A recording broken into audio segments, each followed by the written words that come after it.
Olá, amigos e amigas do blog do Calçadão. Estamos aqui em Ribeirão Preto, no centro da cidade, na Praça 15. E aqui ao meu lado o Danilo Valentim, da Proferp.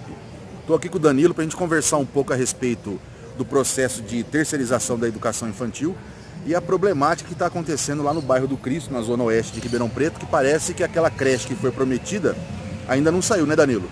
Obrigado pela sua presença. Muito obrigado pelo espaço, por poder falar um pouco aí da educação do município e da situação dos moradores do bairro Cristo Redentor. A situação é exatamente esta, né? Havia uma promessa com a aprovação do projeto das OS na Câmara em julho de que essa creche estaria funcionando no mês de setembro. Sim. Já passamos setembro, estamos quase no final de outubro e a creche não está aberta ainda, né? Alegando tanto o secretário de Educação quanto o prefeito que não houve nenhuma empresa que se qualificasse ou que se colocasse à disposição para fazer esse atendimento. Então as OS não se interessaram ainda em fazer aquilo lá? Não se interessaram.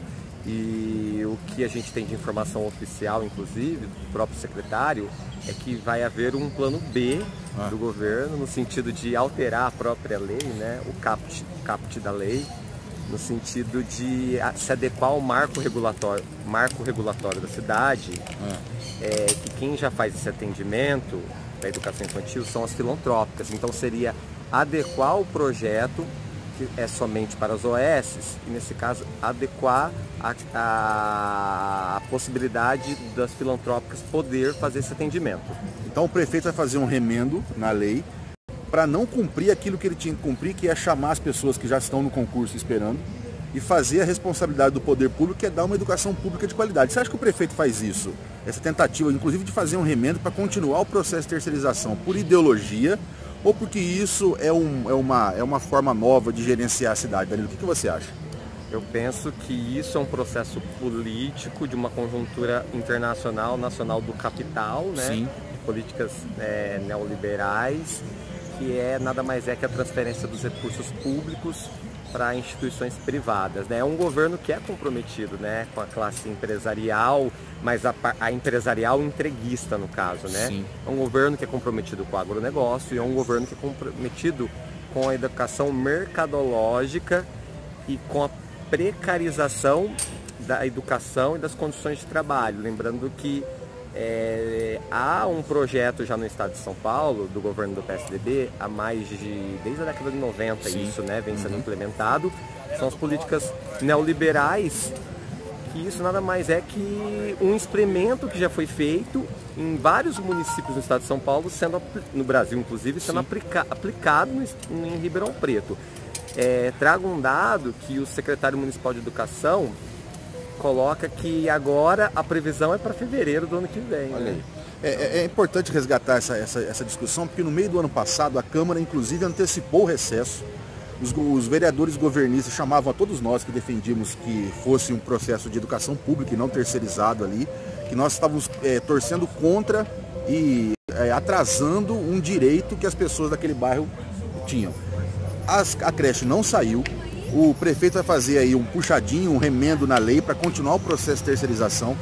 O Tribunal de Contas do Estado disse que Ribeirão Preto não está no limite prudencial, então ele poderia chamar as pessoas do concurso, professores, merendeiras, porque a construtora já entregou aquele bairro com o equipamento pronto. Então era para estar funcionando aquela creche, as pessoas precisam saber disso desde o começo do ano, Danilo, é isso? Sim, havia essa possibilidade real de pelo menos entre maio e junho já estar funcionando. Como você bem colocou, há um concurso em vigência, homologado, aberto, e o próprio parecer, né, relatório do TCE, demonstrou na realidade que o prefeito está bem abaixo do limite prudencial. Esse é o ponto, né? Outro ponto que a gente tem observado na prática, na vivência, num trabalho de base de visitar a comunidade local lá do bairro Cristo Redentor, desde junho e agora no mês de outubro, que além do flagrante explícito aí da questão do direito do aluno, isso afeta diretamente inúmeras famílias, porque muitas mães deixam de trabalhar por conta que tem que ficar com seus filhos. Um outro dado importante que ocorreu inclusive essa semana, isso mostra a negligência desse governo, que não está nem um pouquinho preocupado com o atendimento público, né, da população, o atendimento público dos serviços essenciais para a população, é que essa semana veio à tona um caso que já estava ocorrendo, na verdade, né?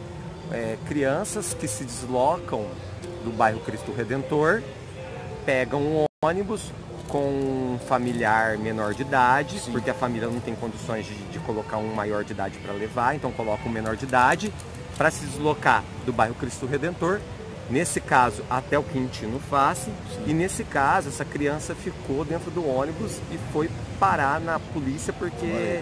Então isso tudo em decorrência, só existe esse fato porque a escola que está pronta ao lado da casa dessa criança não é inaugurada. Isso fez com que essa criança tenha que se deslocar para outro bairro para estudar. O fato só existe por conta que o Nogueira, sim, e o governo não quis inaugurar a escola até agora. E é importante que todos os movimentos que estão unidos para fazer esse debate estão indo na comunidade mostrando para as pessoas que a prefeitura está sendo omissa nesse caso, né? Que as crianças não têm escola por conta que a prefeitura tem como fazer, mas não quer por questão ideológica, não é?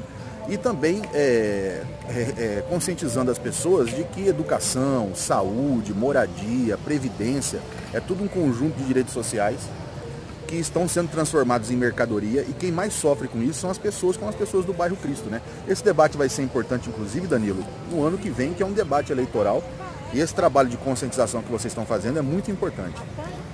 Lembrando, como você colocou, né, é uma conjuntura, né, nacional que vem desde do impeachment da presidenta Dilma, né, e aí com a aprovação de projetos como a PEC do teto dos gastos, a aprovação lá na Câmara Federal, tanto no Senado como no Legislativo, em relação à lei das terceirizações irrestritas. Isso está chegando aqui, está chegando nos municípios, é uma conjuntura de retirada de direitos.